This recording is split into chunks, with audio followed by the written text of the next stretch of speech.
Hey guys, welcome to a new episode of Bootstrapping Your Dreams Show. So today I'll be talking with a very dear friend, Brandon Hofer. So during his 15 years career as a life coach, fitness coach, and a business coach, he began mentoring, coaching others on how to use their unique expertise to create a thriving coaching business. Over the years, he has seen so many coaches and service providers who are highly skilled at helping their clients, but struggle to turn their passion for helping into a profitable business that supports their life and their family. And that was his story too. He was fully booked, but struggling to make ends meet. And that's when he got strategic and created a predictable system to coach his clients through. Not only did they get better results from the new system, but Brandon started having more freedom and flexibility in his life. So if you're ready to create new levels of freedom in your life, you have to know how to leverage a proven system to generate new clients and serve people at a deeper level. Welcome, Brandon. Thank you. Yeah, and you nailed it right on the head. That's the gig here, right? Is creating a different type of freedom in our lives. I don't know about everyone listening here today, but I'm not trying to create a business so that the business can run my life. I'm trying to run this business so that I can live my life the way that I want to, and that's really the uniqueness of this type of opportunity. Yeah. So that's a unique way of actually not only running a business but looking at life, because a lot of people, they don't really understand what is the real purpose of their life, or what is it that they are looking for. So general conventional thinking is that if you just make enough money, you will be able to enjoy life and get what you really want. And what is your take on that thought process? Yeah, it's so important. So I'm all about, when you are crafting your business plan, make sure that you design your life first and firmly establish all your non-negotiables. And then you've already made your decisions ahead of time. And then you can create your new business and specifically your offers around that. So usually from day one, when I work with my clients, it's okay. Let's establish what kind of lifestyle you want. Let's establish how much you want to work, when you want to work, who you want to work with, what that exactly looks like. Now we have a framework around which we can price your programs appropriately. So if I'm working with a coach and they create, a VIP experience for their clients, and I'm like, this is an amazing program, but how many hours of your week is this going to take? Well, to deliver at this level, this is probably going to take 5 hours a week. Then we go, cool. So if you only want to work 30 hours a week with clients, that means you can only have 6 clients. Yeah. So that's fine, but we've got to price that appropriately so that if you have 6 clients, you're still hitting your income goals. You can afford the lifestyle that you want, and you don't have to work 80 hours a week to do it. So the foundation of it all is just simply acknowledging what do you want your life to look like. And unfortunately, not everybody knows that or has a firm grasp on that, which is usually one of the symptoms of, we experience it as, oh, I'm stuck, or I don't know what I'm doing, or I'm not that happy, or I don't like where I'm at right now. Most often the foundation of that is simply not just clearly articulating what you do want in your life. How often do you want to work? What do you want to work? Who do you want to work with? Who are your dream clients? What does it look like when you do your best work and they do their best work? What are the outcomes? If there's not clarity around those things, then we just wander. I mean, I did it for years. I wandered around, and that was the part of my story that you mentioned there, was I was fully booked and miserable.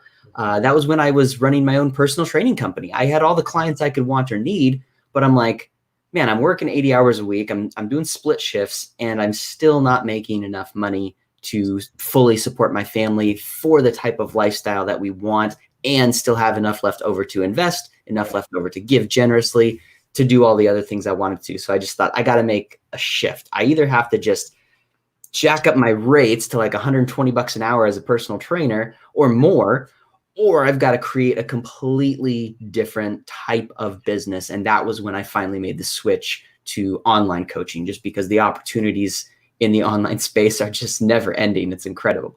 Okay. So you mentioned a few terms here, and I'm not too sure that everybody understands that. So I will request you to expand on some of these terms, right? One is non-negotiables.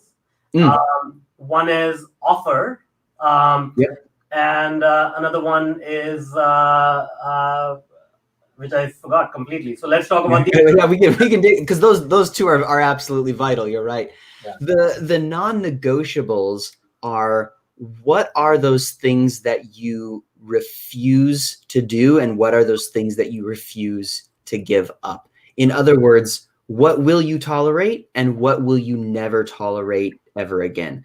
Originally, one of my non-negotiables allowed me to very clearly choose to leave the job I was at and start my own. At the time, it was just my own personal training company, because one of my non-negotiables is I did not ever want to be disrespected or talked down to by someone who is a boss or like in a position of authority over me. And so because I had made that decision ahead of time, once that started happening on a regular basis, I just knew this is not for me anymore. Great. I worked for you for a while. I provided value. I got compensated for it. But this is violating one of my non-negotiables, one of my standards. It's a thing I will no longer tolerate in my life. And so the decision was made for me. And so it made it that much easier, because sometimes it's the fear that holds us back to start our own business, right? Like, oh, what if something goes wrong, or what if I can't do it? But if you have a non-negotiable that's being violated, you just go, I'm just going to move forward, and I don't care how risky or how scary it is, because I know the alternative is to stay in a situation where I'm compromising my standards that I set for myself.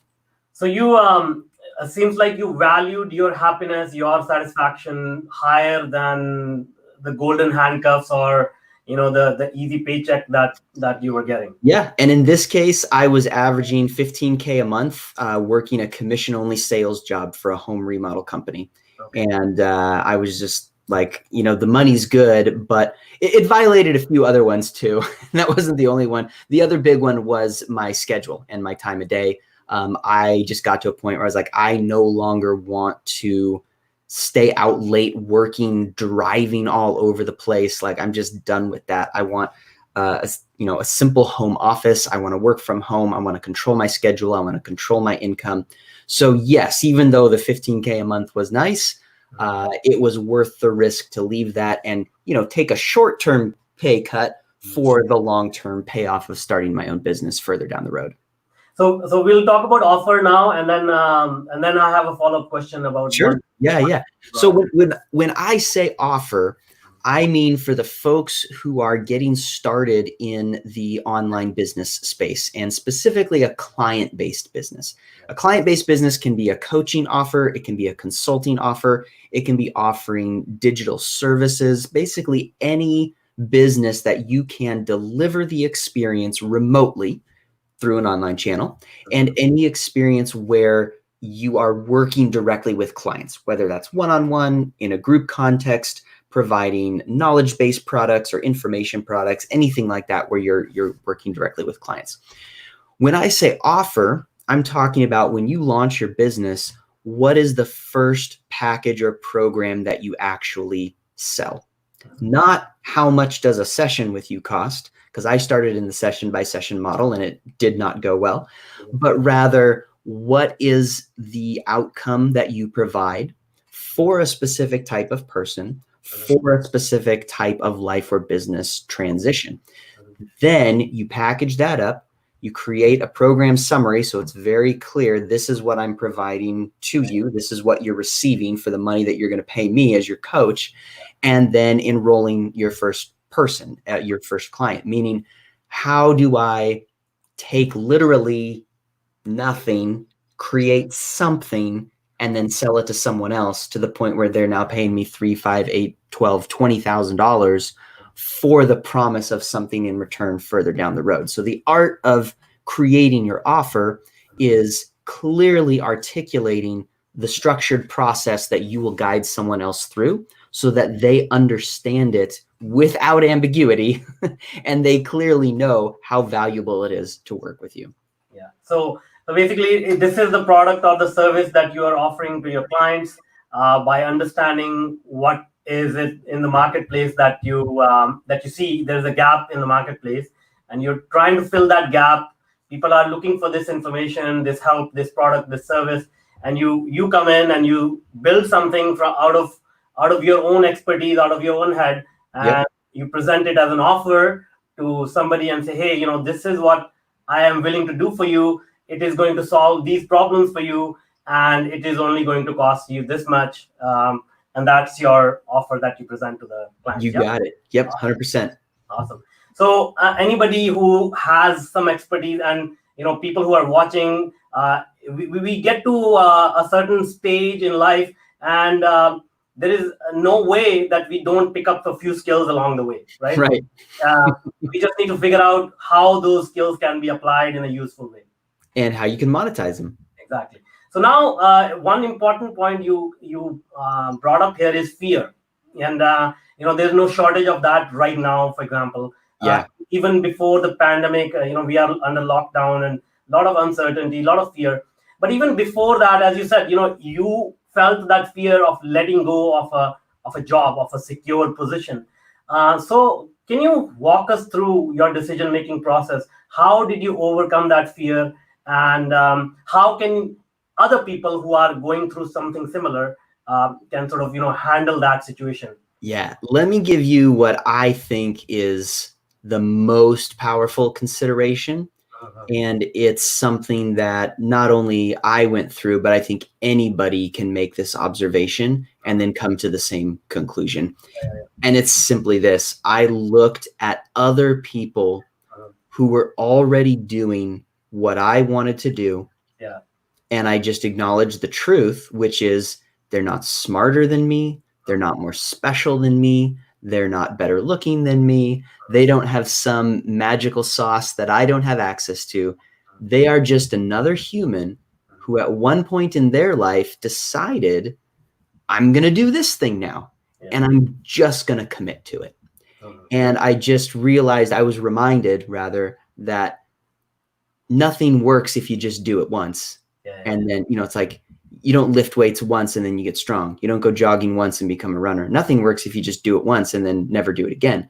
But everything works if you just keep doing it day after day. So as long as you have the tenacity to just make the commitment ahead of time and say, I am going to do XYZ, whatever that new business is, I am going to make it work, rather than the disposition of, well, maybe I'll try it and see what happens. If you just decide and commit to it up front, then it will work. Now, it might take someone 3 months. It might take a different person 3 years. I don't know what the time frame is going to be. I can't predict that. But I can tell you that if you stick with it, you will inevitably succeed in client-based or knowledge-based businesses, because, like you said, no matter what, you've picked up skills along the way. And there's always someone else who's a little bit behind you in the journey. And there's always someone else who's a little bit ahead of you in the journey, meaning that you will never have a shortage of coaches and mentors that can help you. And you'll never have a shortage of clients who are seeking you as the expert or coach or mentor. Yeah, that's absolutely true. Now, you mentioned it will take time and you have to commit to it. And that's where, the tough part comes in, the daily grind. So during this daily grind, you run into a lot of obstacles, a lot of challenges. And obviously, it's not easy to get through all that. And people tend to give up rather quickly when they hit their first challenge, second challenge, whatever. So can you tell us what kind of journey did you have? Like, was it very smooth? I mean, you mentioned you had lots of clients, you had income coming in. What was that about? Like, were there challenges along the way? What kind of challenges were there? How did you overcome them? Yeah, definitely. So the initial challenge was letting go of my clients, because my fully booked but miserable experience was I was a personal trainer charging people an hourly rate to work with me. And I was just like, I was done with that. And so I didn't have to, I chose to just let go of every single one of those clients and hand them off to other colleagues in the fitness industry that I had been connected with for quite a few years. And I just made the clean break. And I mean, that's rough, letting go of your income and just saying, I'm going to start from scratch. But when I finally committed to the business model, which is what I teach people now, which is create your one premium offer first, then start selling it as soon as possible, then develop your other offers and things along the way. When I finally committed to that path, I was able to enroll 2 clients within my first 30 days. Now, at the time, it was a $2,500 offer. So, hey, 5K in gross revenue, it's not like I'm going to become a millionaire at that rate, but it was a great first step. So the challenge was just making that transition from here's my existing business, my existing clientele. I'm going to scrap the whole thing because by necessity, I'm creating something completely different model, different offer, different target market, different mode of marketing, different mode of sales. And I'm just going to dive in all the way. And it's nerve-wracking. I think the biggest challenge that anyone's going to face in this, I mean, call it mindset if you want. I think it's more of like an emotional trauma where it's like it's a roller coaster, just up and down every single day. And if you can handle that like radical emotional fluctuation on a daily and weekly basis, then yeah, you're going to be okay. And even if you think that you can't handle it, facing that challenge and going through it helps you exercise that muscle. So I guess you could call it the muscle of emotional volatility, where it's like, whoa, I'm not used to this up and down. This is crazy. And then it becomes your new normal and you cope and you're fine. Yeah, seems like you've done that multiple times when you left your job and then you pivoted. Oh, definitely. Yeah. So, will it be correct to say that entrepreneurship is basically just exciting journey of self-discovery? I think that's a fantastic summary. Yeah, because you are going to discover some pretty amazing things about yourself. And some of it's fun and some of it's not so fun. The fun stuff is like, wow, I'm really creative. Wow, I'm really resourceful. Wow, I can do this. Wow, I'm amazing. Wow, I'm a powerful creator in my own life. Like you make all of these incredible discoveries, but you also realize like, wow, I don't have the stamina that I thought I did. Yeah. Wow, I'm letting these disappointments affect me for way longer than I should. Wow, I really want to go drink every night now because this is super stressful or whatever it is. You know, you discover like really cool stuff, and then you also discover the shadow side. But as with all things, you know, you embrace both the light and the dark and you find balance and you move forward. Okay, that's good. That's great. Now, let me ask you one thing. Like, let's say, you gave in to your fear and you said, you know what, like I have a family, I have kids to raise, 15K a month, this is like dream life. Only a handful of people earn that much money. And you gave in to your fear and said, my boss yells at me, whatever, maybe he's having a bad day. I'll just carry on with this, right? What kind of a regret will you have in your life if you had done that? I don't know. It's so unique to the individual, and I wouldn't even call it regret, because I think when we think of regret, we think like, oh, I'm going to wake up one day when I'm 75 and look back and go, oh, I wish I had done things differently. I don't think that's the concern, not for me anyway. For me, the concern was always that I'll wake up every single day starting today and just be kind of like, meh, just like, I don't really, like, I'm not really into this. I don't get excited for what I'm doing. I show up, I put in the work, I get paid. Yay. It's that just like slow baseline. Like you're just here all the time. You don't have those like, wow, epiphany, excitement, like cool revelationary moments. You're just like, whatever. To me, I think that would be, I don't know if you want to call it a regret. That would be the bigger concern to me, is looking at just asking someone like, are you willing to accept the emotional reality that you're choosing? If they are, hey, great, more power to you. Like entrepreneurship's not for everybody, right? Like if you like that kind of mid-level baseline and you're fine and you want to put up with whatever you have to put up with, to each his own. But there's that special kind of personality that has the entrepreneurial itch that just cannot thrive in that like baseline feeling state.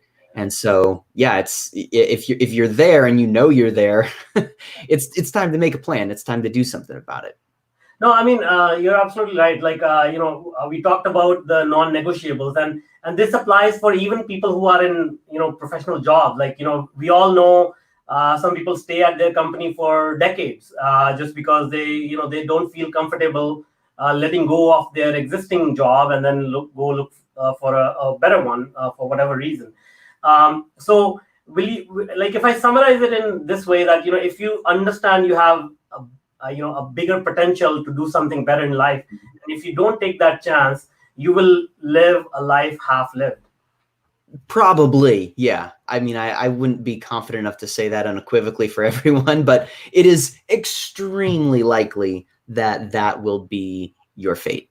Yeah, that's cool. All right, so now let's bring it to the current environment. How are you pivoting? How are you adapting to this new environment of socially distant world? I mean, since we work online, it hasn't radically shifted our life, if I'm at the liberty to say so. Yeah, But yep. of the clients that we work with, their life have been transformed overnight. So how are you adjusting? How are you adapting your business? Yeah, so I mean, I'm definitely of the belief that the crisis moments are the best times to plant new seeds for the future. And I've had different types of crisis moments in the past, very different than a global pandemic, but similar in that I was pushed out of a situation forcefully and had to go, all right, I got to scramble, I got to make a new plan, I got to adapt. So I'm going to make it happen. So the effect is rather the same in that now here I am, I was already running an online business, but now I see some new opportunities. I see a lot of people who are all of a sudden looking at what I'm doing, going, I think I want to do that too. Can you teach me? But at the same time, I'm getting a higher percentage of people who are interested, but they don't necessarily have the $12,000 for my full VIP one-on-one coaching experience.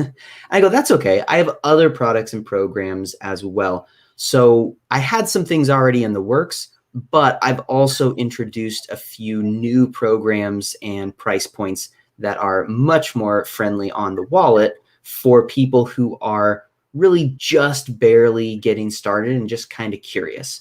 Rarely will you find someone who's just slightly curious and willing to pay $12,000 for a coaching program. That's more for the people who have they kind of been around the block. They know the value of what they're getting. They expect those price points and they can see further down the road of what the possibilities are.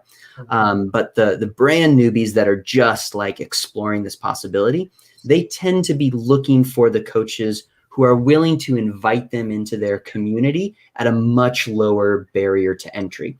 So as long as I have the full spectrum of programs and products for every client type, then I know that I'm going to be fine because my goal is to always over deliver regardless of the price point. So basically, what you're saying is that as you're noticing the shift in the market, you are adapting very, very quickly your business as well. I'm adding to my business rather than because I see a lot of people that are basically just like scrapping their whole business and just making a complete pivot. And I'm just going, well, why? You don't have to give up your high ticket program. If you were charging 15K, keep charging 15K because there are still people that can afford that and want and need the thing that you're offering at that price point. But why not make a little pivot and add to your service offering? Because again, planting the seeds during crisis, I may be engaging people at a $200 price point instead of a $12,000 price point. But 6 months from now, when the pandemic is over and we're all back to usual, now I've been hanging out with these people for $200 a month for 6 months, and they're going, hey, I'm ready to take that next big leap now. I want to engage with this higher level program. But I'll have put the work in throughout the crisis rather than waiting until the crisis is over to make that big shift. That's cool.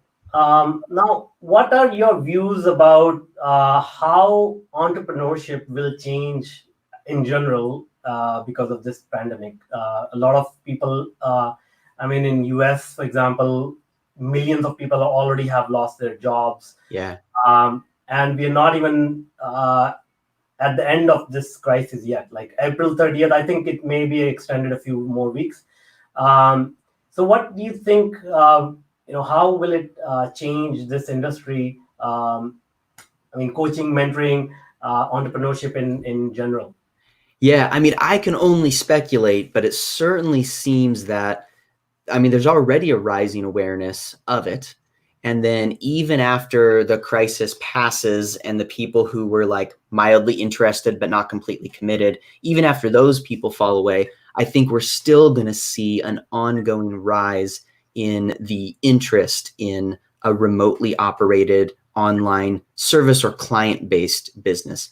And because my background is in the fitness industry for so long, I'm already in tune with a lot of what's going on there. And it's a lot because gyms were like the first thing to go, right? They're just like, close all the gyms. And every one of my friends who had like a smaller studio, well, they're kind of stuck now, right? Like they don't have the multi-million-dollar budgets to cover rent for an extra few months. They're just training people out of their small little studio. So I think we'll also see a rise probably across all industries, but I think especially in the health and fitness industry, where more and more people will find more and more ways to deliver their services online. And they'll start to realize, hey, I don't have to just teach a class online, right? Like if I'm a yoga teacher, I can film myself doing yoga live for 1 hour and people will tune in and watch. That's one way to make money. But there's actually 10 other ways that I can take my experience as a yoga teacher and create an online product. I might do educational lectures related to yoga. I might do meditation coaching. I might do stress reduction for executives. I might do nutrition coaching based on principles of yoga. Like there's so many different types of things you can do. I think more and more health and fitness professionals are going to just acknowledge, oh, there's not just one modality. I don't have to take what I was doing offline and just film it and put it online. I can actually get really creative and create something that's completely new and unique. So yes, a rising awareness in the fact that this is a possibility, and also rising creativity in the types of programs and offers that are going to be available to people online. Cool. What do you feel is the importance of online presence, personal branding, social media moving forward? The importance of it? Oh, it couldn't be more important. I mean, has this pandemic changed the equation at all? I don't know if it's changed the equation. I mean, I would say branding and messaging is as equally important as it has ever been, especially when you get into the online space. It's like, how do you build that know, like, and trust factor with your prospective clients? Well, it's your brand, right? You got to be present. You got to show up. You have to present your personality in a way that resonates with your ideal client. And then at the end of the day, sure, you might have a few pieces of marketing material and whatnot, but as long as your branding is consistent and your messaging actually connects with the people that you're most qualified to serve, you're going to be solid. Cool. Awesome. Well, thank you so much for being with us today. How can people reach out to you if they want to connect with you? So the best way to connect with me is to go to www.expertsonline.io. So it's not .com, .io, and that's experts, plural, expertsonline.io. That will give you all the details on my 30-day launch accelerator program. So what that means is, if you are someone in that state of transition that I was talking about earlier, and you're ready to make that leap, then this is the program for you. Very wallet friendly, 30 days, hyper focused. You get a one-on-one coaching session with me included, plus 3 times a week group coaching also with me. And you get the full launch accelerator curriculum, which is over 40 hours of training and information that helps you navigate that transition and then thrive in the online space. So if you're at that place, you've been thinking about it for a while, maybe I'll consider it. Just go to expertsonline.io, check it out. At least just get all the information before you make a decision. Cool. Awesome. Great. We'll put those links in the show notes. And guys, there are a few comments here. So the thing is, if you don't realize what we are trying to do here, we are trying to help you, equip you with all the tools that you will need moving forward in terms of, becoming an entrepreneur, becoming a solopreneur, becoming a freelancer, the easy paycheck that you have been getting. If you're getting it, hold on to it, because you are some of the lucky ones. But the way economy is going, you never know. Whoever you are looking for, those the channel owner is no longer operating this channel, and so we are trying to help you basically get ahead of the economic fallout that is coming. If you don't feel that this is something that you want to get involved in, at least listen to the principles that we are talking about, because they will serve you well even when you are looking for a new job, because the socioeconomic impact of this event is going to be huge. So I hope you take advantage of the information we are sharing and apply it, and join us for another episode very soon. Stay safe and healthy, and thanks a lot, Brennan. All right. Thanks for having me. This is great. We'll see you later. Thanks.